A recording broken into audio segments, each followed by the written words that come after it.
What is the most embarrassing thing you could admit about yourself on Reddit but never in real life? About a month ago I was walking down the sidewalk in Brooklyn when a group of high school kids on a school bus yelled "Hey, what up, B" and other obscenities at me during a red light. I turned my head and yelled out "I frick your mother" back at them. They stopped for a moment, seemingly taken aback by what I had said. "You frick my mom?" one of them asked, and I, while still walking down the sidewalk, said "Yes, I do." They became even more silent as they stared at me walking, suspiciously silent, just as I turned my head back towards the direction I was walking, and I slammed my face into a pole and the entire bus erupted in laughter. The one kid had successfully stalled me from seeing the pole in front of me by repeating my comment back to me as a question, and then simply watched me as I watched him watch me walk into a metal pole. The light turned green and I could hear their laughter down the street. That kid deserved to win, and I hope he never forgets that moment, because I probably won't. I pulled a muscle in my back while wiping my butt at work. Had to file workman's comp and couldn't crawl out of bed for 2 days. Up until I was 18 I believed that if your hand was bigger than your face you had cancer, because my cousin never finished the prank on me. He told me this when I was 9. The long con. I thought cantaloupe was some sort of animal from Australia. I walk my dog late at night so I can spend a solid hour dancing as I go and no one will see me. I think I'm a happier man because of this. I used to hump the floor as a kid before I knew what getting off was. I had no idea why it felt so good. I was shocked and concerned the first time jizz came out, but that didn't slow me down. When I was younger I had a bunch of superhero trading cards. I used to take the female ones and put them in my pants, in the front, so they'd touch my dong. My bladder can hold gallons of pee. I can go on for minutes. It's because I was too scared to use other toilets than the one at home when I was young. It adapted. Now I'm bladder man. A couple months ago I decided to take on the challenge of orgasming without touching. I was doing pretty good and was on the verge of coming, but then I just peed myself instead. My boyfriend and I had never even farted in front of each other, but that was before our anniversary. My boyfriend took me out to an extremely classy and expensive restaurant for our 1-year anniversary. I was wearing a little black dress and somehow mentioned that I wasn't wearing anything underneath. Great food, and about $100 later, we were getting ready to leave. My boyfriend whispers in my ear that he can't wait to get me home, and I agree. About 10 minutes away from his house, I start feeling nauseous, and like I need to take a huge dump. I tell him I don't feel good and to speed home. About 2 minutes later, I can't take it anymore, so I tell him he needs to pull over. He asks if I needed a bag while I'm writhing in pain, and I scream I need to get out or I am going to crap myself. He immediately stopped. I ran into the woods and explosively diarrhead everywhere, followed by throwing up my entire expensive dinner. To make matters worse, a car came around the corner and probably saw me with my dress hiked up around my waist, crapping in the woods. Needless to say, when I got back to the car my boyfriend was as pale as a ghost and didn't know what to say to me. As I got in the car, he hands me a towel and says this is to sit on since you're not wearing any underwear. When we got to his house, I immediately went to bed, alone, saying that I was still nauseous when in reality I was so embarrassed that I didn't want him to see me cry. The only person I have ever told this story to is my mom, and I will never tell it to anyone. When asked about how the date went I reply that it was a perfect night. When I was 8 I got a boner and didn't know what to do with it, so I stuck it in a glass of water and remember thinking, well that sucked. I don't exactly know how to make out with someone. I have 2 pee holes on my pecker, only one works. 11.5 years ago my father died in the middle of the night, probably due to a burst cerebral aneurysm. There was no effort to discover the true cause because there really wasn't any point to it. It was over in about 15 minutes. I'm a single child, so it was me and my mom left. The next year or so I would get up during the middle of the night and quietly go to my mom's room and stand near her bed and watch her chest if she's breathing. Essentially if she is alive. I would stand there motionlessly in the pitch black night for, like, 3-5 minutes, until I was sure she is okay, and then I would go back to bed. I was really scared of losing her too. I thought I was bit by a deadly spider conveniently on my vag. I had a panic attack and went to the ER because I was obviously dying. So I'm laying on a bed in the ER with my legs spread and no pants and the nurse is like, yup, definitely an ingrown hair. Before I knew what Down syndrome was, I thought I just saw the same guy everywhere. One time in college, I really liked this girl and wanted to tell her as much. On Wednesdays, we went to the on-campus club to dance and I was going to tell her there and ask her out. I told her I wanted to talk to her that night. I told her friends I was going to tell her. I got dressed to the nines. Then I lost my nerve. I kept running back to the dorm and making a screwdriver. Then again, then 2, then 3 more, and I passed the heck out in the dorm common room. One of my friends came and got me, cleaned me up, and walked me to my room to put me to bed. The next morning, when I went downstairs to nurse a hangover and play Mario Kart with people, everyone tried to dance around telling me something. Finally, her best friend kind of blurted it out. The friend who put me to bed, and didn't know I had feelings for the girl, made out with her on the dance floor that night because she was really lonely. They've been together since. In 2006, I broke into my friend's dorm room while he was on vacation and jerked off on his keyboard because I knew he would never repay the $800 he owes me to this day. I tell everyone that I don't do Facebook, but I have a secret Facebook account that I only use to play Who Wants to Be a Millionaire. Alright, I have 2 secret Facebook accounts that I only use to play Who Wants to Be a Millionaire. I hate my father, and each year I get more like him.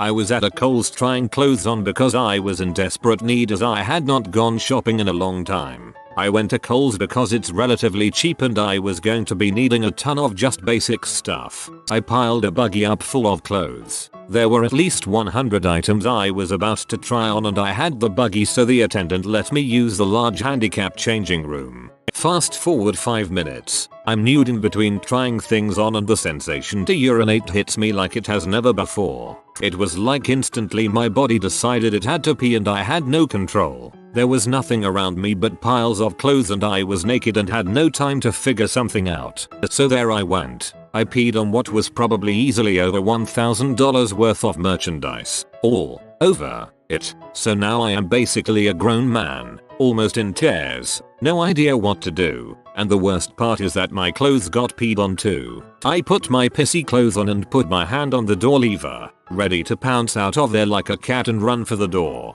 But just as I do, the attendant is knocking and asking if I need help because she heard something spill. I would never hit a woman, but I shoulder check this be good and hard by accident during my furious mad dash for the door just in time to exit and hear, "WHAAT the frick, there's pee everywhere, stop him." I hid behind a dumpster for 30 minutes trying to figure my life out. I've named all the radiators in my house.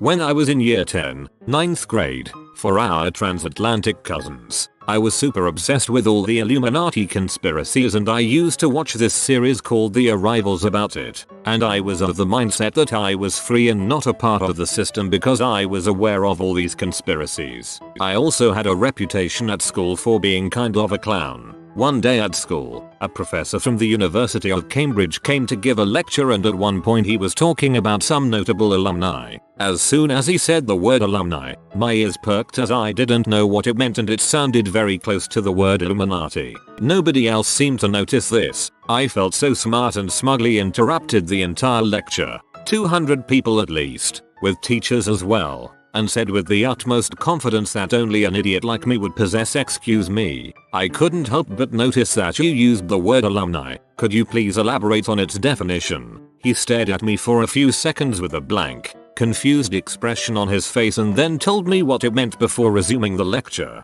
I kind of got away with it because nobody thought I could be that dumb and just attributed it to me being silly by interrupting the lecture and asking the definition of a mundane word. People laughed and thought it was funny, but nobody knows why I said it and just how stupid I was being. It's the single most embarrassing moment of my life and it hurts me to think back to it. Even writing this made me cringe.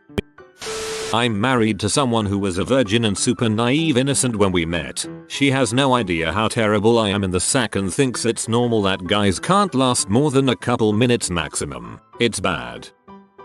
My ex and I have been broken up for 8 months. I just saw on Facebook he was in a new relationship and is visiting her in North Carolina right now. He's from Ontario. One of the reasons we broke up was because of long distance. I'm from Michigan, and when I saw that update, I pretty much immediately burst into tears and I've been devastated the rest of the day. I want to be a lumberjack. And that's okay. You'd work all night and sleep all day. When I was about 7 or 8 years old, I was having some entertainment once while my grandfather was sleeping after the lunch. I tried to be funny and farted in front of his nose. Karma exists. As I tried to fart as many times as possible into his sleeping face, I accidentally shat my pants. I found a kid who hung himself and I had PTSD as a result. Whenever the image would come up in my head, I would panic. But then I started to picture his body do a little dead dance wet noodle wiggle and now it makes me smile. I pick my nose a lot even as an adult. I'm 18 and occasionally wet the bed. Despite it often feeling very good, it's difficult for me to finish during intercourse. My ex used to think it was their fault, but I'm pretty sure it's my anxiety medicine, which just makes me not want to take it anymore. I get bored and distracted and play the repopulate the earth game in my head in meetings. Who would I hook up with? Who would be left out? Who would lead the tribe? I just found out that the fetus I'm pregnant with never developed a brain and will die upon birth. Heart still beats because it has brain stem. I can't terminate because I'm past 20 weeks. Now, I just hope every day that it will die so I don't have to feel it move anymore. My doctor thinks I may have Asperger's. Given that my family seems to think Asperger's and mentally retarded are synonyms, I'm not sure I'm going to ever follow up on it or mention it to them for that matter. Minuteman, not the soldier. I'm married, and it's not as big of a deal as I thought it would be. As for round 2, I'm always good to go, but if I haven't jerked it all day, and I have intercourse, I'm like, probably 2-3 minutes maximum. Usually we just do some foreplay first and then get to the fricking. That way everyone is happy. But yeah, I don't want to have that discussion with my friend's family. I live with the mother of my child and sleep in the same bed with her. I basically spend all my time with her. We act like a perfect family, and nobody would even suspect that we weren't in love. But we haven't had intercourse or even kissed since my son was born 6 years ago. My Asian name isn't even Asian. In fact, it's not anything. My parents just misspelt it. I still play Yu-Gi-Oh! I have used Craigslist casual encounters to have intercourse. Not proud. I stuck 32 pens in my bag as a preteen because I was bored. That was a fun hour. I'm in my mid-20s. I don't know how to ride a bike. I once jerked off to a friend's panties. We were sharing a room in a hostel and I came back drunk one night and saw her panties on her bed. She's a stone cold fox and I couldn't help myself. I took a picture of her panties position on the bed, snagged them and went to town on myself in the bathroom. I returned them as perfectly I could and she was none the wiser. It's probably the most pathetic thing I've ever done. I'm a guy and I pluck my pubes with my fingers. It's so freaking addicting. My groin looks smooth as frick but I have to pluck the tiniest of hairs if I spot one. My index finger has like a permanent dent hard skin because of it. When hiding during hide and seek, I used to wet my pants from excitement that the game was about to start. It might still do so to this day. I haven't played hide and seek in a long time, but I've used this to my advantage to actually pee when I'm in a public restroom. Just start counting down from 5, works like a charm. Up until a while ago I believed frogs weren't real because my parents told me it was a conspiracy when I really young. I never questioned them, and always thought the teachers were stupid for buying into that frogs are real. But they aren't a conspiracy and my parents played a long evil joke. I have a freckle on my dong. I understand it's relatively normal but it's not something I brag about. The freckle lies smack bang in the middle of my shaft. It is a dark brown color, and it is mostly oval shaped. If you run your fingers over it, cute girls reading this, I highly recommend this activity. For science, then you wouldn't feel it. It is very much a part of my skin. In fact, it's like one tiny part of me, on the shaft of my dong, is brown. I wouldn't go as far to call me African American, however, as I'm very much white and Australian, but as a child, it did make me wonder. Now, my older sister, let's call her Rebecca, is a twin, technically, but her twin died while it was still developing in the womb. So she's not really a twin. But anyway, Rebecca has a mole on her neck. This mole, my mother used to say, was the undeveloped fetus. My childhood brain believed this to be the case, that, when people died, they'd attach their crumpled and tiny bodies onto other living beings as a slightly unsettling method of attaining immortality, and guide their living host through life. A little bit like a guardian angel. My grandmother used to work with Indigenous Australians in remote communities in outback Australia. One day while at her house, she decided to go through her photo album. Most of these photos had 3 things in common: my grandmother, my grandfather, and a black man. I asked my grandmother who the black man is. That's Robert, Wadeniel. Well, how come I've never seen Robert before? He's gone. Gone where? My grandmother paused for a moment. She wanted to say this delicately to her 6-year-old. He's dead. Oh, he died about the same time you were born. I asked my mother about this when I got home. She could confirm. Now, let's cast our mind back to 2 paragraphs ago and recall the belief that dead people attached themselves to the living.